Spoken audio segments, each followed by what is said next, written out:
Olá, eu sou a professora Ana Paula e agora nós vamos conversar sobre o desenvolvimento da face e estruturas vinculadas à cavidade oral. Já vimos o desenvolvimento da face como um todo no início do período embrionário. Agora nós chegamos no detalhamento, no desenvolvimento de estruturas vinculadas à cavidade oral. Bem, dos arcos faríngeos formam-se praticamente todas as estruturas vinculadas à nossa face.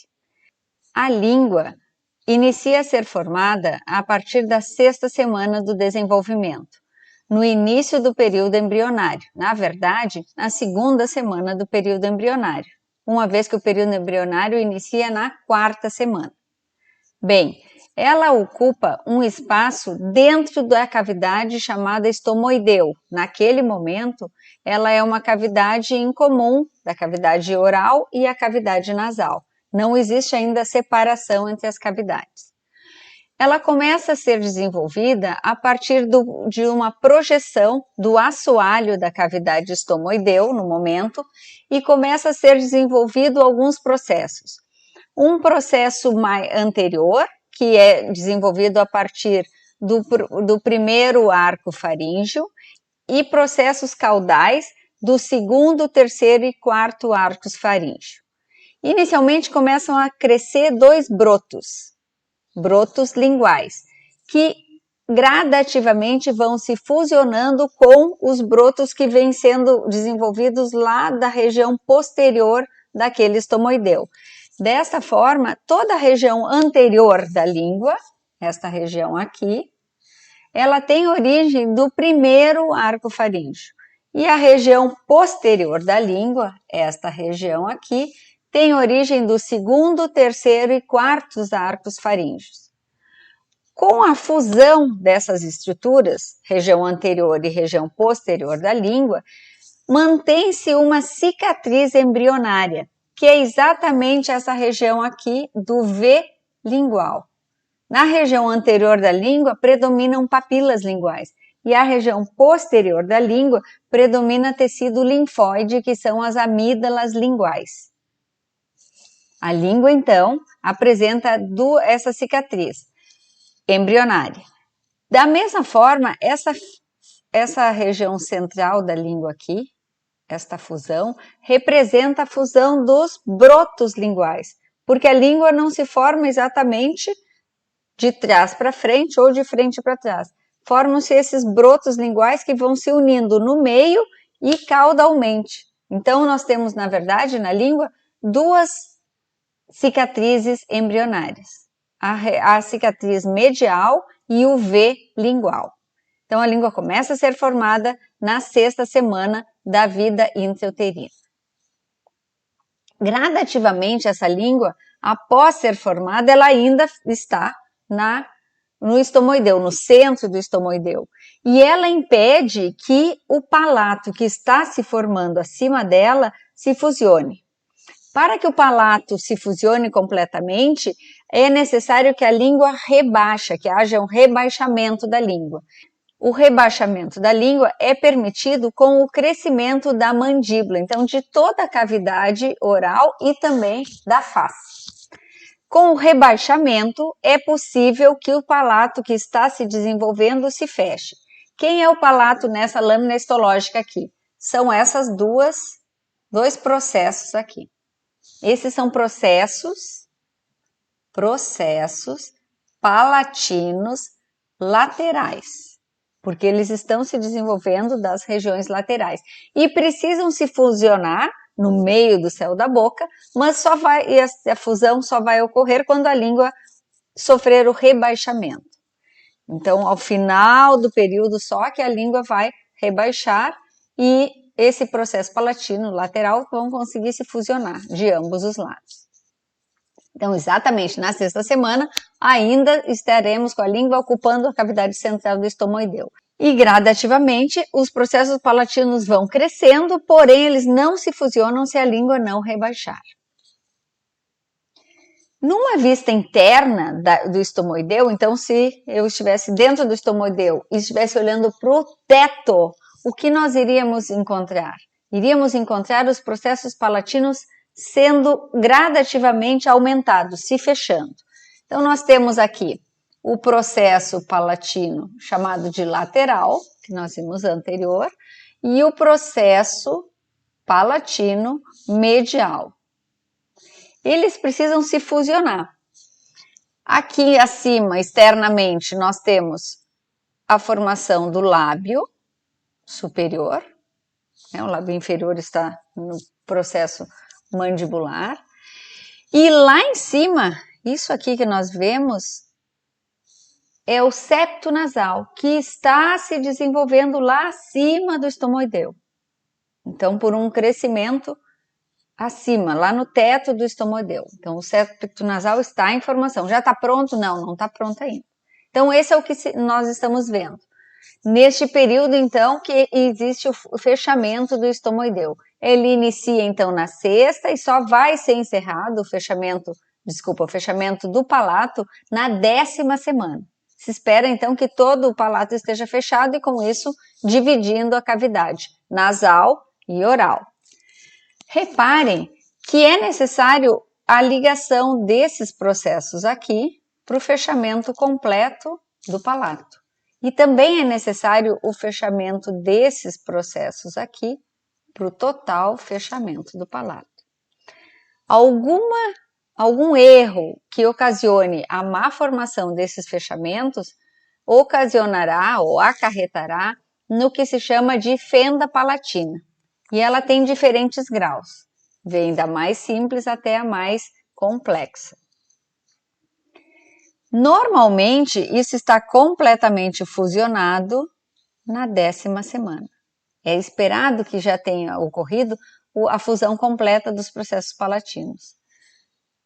No centro, na ráfide central e na região anterior. Quando não há a fusão completa do processo palatino, nós observamos diferentes estágios do que se chama então de lábio leporino ou fenda palatina. Por que são chamados de crianças com lábio leporino? São chamados pela semelhança com os láparos, que são as crias de roedores. Os filhotes de coelhinho, por exemplo, fazem movimentos com o lábio porque esse lábio é bipartido. E numa criança que nasce com a fenda palatina, normalmente, além do palato, também há a ausência de fusão do lábio. Aqui nós podemos ver em diferentes estágios. Apenas o lábio não funcionou e o palato anterior, ou o processo palatino primário ou anterior, mediano. Aqui uma ausência do fechamento bem maior. Pode haver completo, pode haver bilateral e pode não ter ocorrido nenhum fusionamento. O que nós observamos aqui nessa região central é apenas o septo nasal. E em alguns casos, visualmente não se observa, como aqui na letra G, visualmente não se observa nenhuma má formação, mas internamente pode ocorrer a ausência do palato. E aí, a ausência do fechamento do palato. E ainda há casos mais raros onde a pessoa simplesmente não forma o osso palatino e só é recoberto por mucosa. Por que precisamos ser? As crianças que nascem com lábio leporino precisam sofrer algum processo cirúrgico. Na verdade, porque há uma ligação entre a cavidade oral e a cavidade nasal. E isso causa má respiração, falsa via, ingestão por falsa via, e os alimentos podem entrar na via respiratória e causar pneumonia recorrente, chamada. Também causa má respiração nas crianças, má dicção. O que mais se desenvolve nesse período embrionário? O septo nasal. O septo nasal, ele se desenvolve para limitar as cavidades nasais. Então, nós já temos o palato formado e gradativamente o septo nasal também vem sendo formado. E ele é formado da região anterior para a região posterior, na cavidade nasal, e vem vindo cada vez mais da dorsal, para a ventral. Dessa forma, o septo nasal ele vai crescendo nesse sentido. E gradativamente vai sendo formado ou especializado os epitélios que forram a cavidade nasal.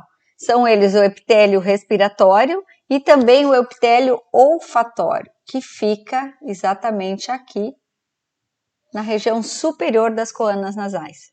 O epitélio respiratório é aquele epitélio sensorial, que tem células capazes de detectar as características do ar inspirado. Então, o septo nasal inicia a ser formado na 9ª semana e se espera que ele tenha sido formado totalmente na 12ª semana. Já isto no período fetal. Reparem que da 8ª semana é o limite entre período embrionário, na 9ª semana já é período fetal. No finalzinho do período embrionário, o processo mandibular do primeiro arco branquial inicia a formação de uma cartilagem, de 2 cartilagens, uma de cada lado, abaixo da cavidade oral. Então, nós temos dois eixos de cartilagem, chamada de cartilagem de Meckel. Esta cartilagem, ela estimula as células do ectomesênquima ao redor, ao seu redor, a iniciarem um processo de formação óssea por ossificação intramembranosa. Então, lembrem bem, neste caso, esta cartilagem não irá formar osso por ossificação endocondrial. A presença dela ela é indutora da modificação das células do ectomesênquima a iniciarem a ossificação intramembranosa. E essa ossificação intramembranosa vai se formar ao redor da cartilagem de Meckel. Esta cartilagem de Meckel, gradativamente, ela involui. E apenas contribuirá para a ossificação endocondrial na sínfise, na região central, na sínfise entre as mandíbulas, entre mandíbula direita e mandíbula esquerda. Lembrem bem, cartilagem de Meckel é uma estrutura que induz a ossificação intramembranosa da mandíbula. Ela inicia a ser formada na 7ª semana e se espera que logo a seguir já esteja, a partir da 10ª semana, já haja todo o esboço da mandíbula. Nessa imagem que a gente já observou para analisar a língua sendo formada e os processos palatinos que ainda não se fusionaram, a cartilagem de Meckel já estava sendo formada. Então, ela é visualizada aqui, ó, de um lado e de outro. E gradativamente ela vai estimular essas células daqui ao redor, ao seu redor, a iniciarem uma ossificação intramembranosa, não ossificação endocondrial. Logo após o início da formação da mandíbula, começa a haver a formação da maxila. A maxila é formada por ossificação intramembranosa na região lateral ao palato, que já iniciou essa formação. Então, a maxila é formada a partir do primeiro arco branquial, exatamente pelo processo superior chamado de processo maxilar. Essa ossificação intramembranosa inicia a ocorrer na última semana do período embrionário. Então, a partir da 8ª semana já se espera que a maxila esteja sendo formada. Lembra, a mandíbula começa a ser formada antes, pela presença da própria cartilagem de Meckel, e depois começa a ser formada a maxila. Nessa lâmina aqui nós temos a formação, está presente o septo nasal, aqui é a cavidade oral, as cavidades nasais aqui acima e a formação já da nossa maxila. Aqui a gente tem o palato e o fechamento aqui do palato. Reparem que essas duas estruturas, maxila e mandíbula, são formadas a partir do primeiro arco faríngeo. Esse slide traz aqui para nós um feto na 12ª semana. Então, lembrando, é um feto por quê? Porque o período fetal inicia na 9ª. Então, da 9ª à 38ª, nós teremos sempre feto.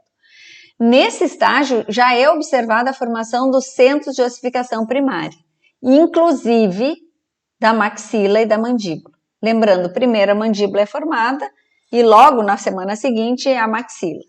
Já há então a visualização, inclusive, dessas duas regiões, maxila e mandíbula. Conseguimos observar também os ossos frontal, parietal e occipital. O nosso objetivo hoje foi estudar a formação da face. mas todos os outros ossos longos já terão ocorrido formação. Já estaremos ali com os centros de ossificação primária. Aí eu trouxe para vocês aqui dois slides em especiais que falam das anomalias. Nós comentamos na aula passada que as anomalias, elas ocorrem normalmente onde está havendo uma maior taxa de divisão celular. Em todo o período de desenvolvimento humano, nós temos locais que estão com a taxa de desenvolvimento celular, a taxa de divisão celular mais elevada, com uma maior velocidade, e em outras, num determinado momento, com menor velocidade. Esse slide ele marca exatamente com pontos escuros as principais regiões de anomalia. O que quer dizer? Que durante o período de desenvolvimento humano, quando ocorrer uma falha da divisão celular, ela vai predominantemente afetar as áreas que estiverem com maior velocidade de desenvolvimento. Reparem que na terceira semana, nós temos como principal local de desenvolvimento a região cranial. Então, está aqui o pontinho na região cranial. Na quarta semana, onde inicia o período embrionário, nós temos a região cefálica, a região cardíaca, a cauda, que é o final da coluna vertebral, e os membros superiores. Na quinta semana, se mantém essas duas regiões, só que se adiciona aqui os olhos. Na sexta semana, a boca. Na sétima semana, ouvidos, boca, segue o cérebro e segue a região cardíaca. Oitava semana, região caudal, coração, face e cérebro. Período fetal, região caudal, olhos, ouvidos, sistema cérebro. 16ª, ouvidos, cérebro. 32ª, cérebro. 38ª, cérebro. Reparem que o cérebro está presente em todos os períodos suscetíveis a malformações. Dessa forma, qualquer substância que entre em contato com a gestante afetará o desenvolvimento neurológico. Sem exceções, qualquer substância nociva. No nosso caso da face, a maior taxa de formação, como nós vimos na aula anterior, é exatamente no período embrionário. Por isso é este período aqui, de 5 semanas, que nós temos a marcação da face. Orelha, olhos, face. Orelha, olhos, face. E aí face a gente fala normalmente nariz e boca. Essas malformações, elas sempre ocorrem quando a taxa de divisão celular está alta nessa região. Então, não é por milagre que a malformação ocorre. Se a malformação ocorrer naquela semana, as estruturas que estão sendo formadas naquela semana é que serão afetadas.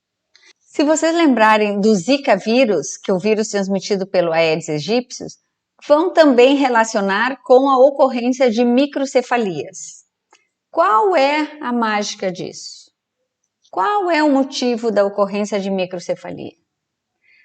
Gestações que estavam no período pré-embrionário e início do período embrionário foram mais afetadas, justamente porque era neste período que o sistema nervoso central, em especial o crescimento do tubo neural na região cefálica, estava sendo desenvolvido. Então, o ataque viral ocasionou a má formação do encéfalo, telencéfalo e romboencéfalo. Por isso, causando uma diminuição do encéfalo como um todo. Reparem que essa má formação ela ocorre sempre nos estágios onde está havendo uma alta taxa de divisão celular. A ausência da divisão celular acarretará a má formação daquele local. E como eu brinco, a hora relógio, a hora biológica do desenvolvimento passa. Ninguém vai formar mandíbula e maxila lá no meio do período fetal. Ele é formado naquele estágio. Após esse estágio, segue só crescendo.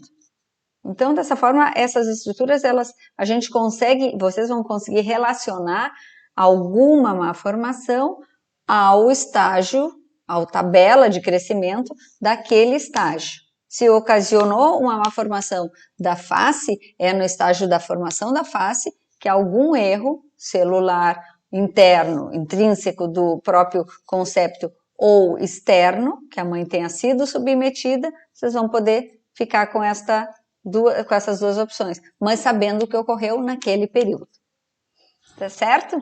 Com isso, a gente encerra a aula de hoje e nos encontramos no próximo encontro. Até logo!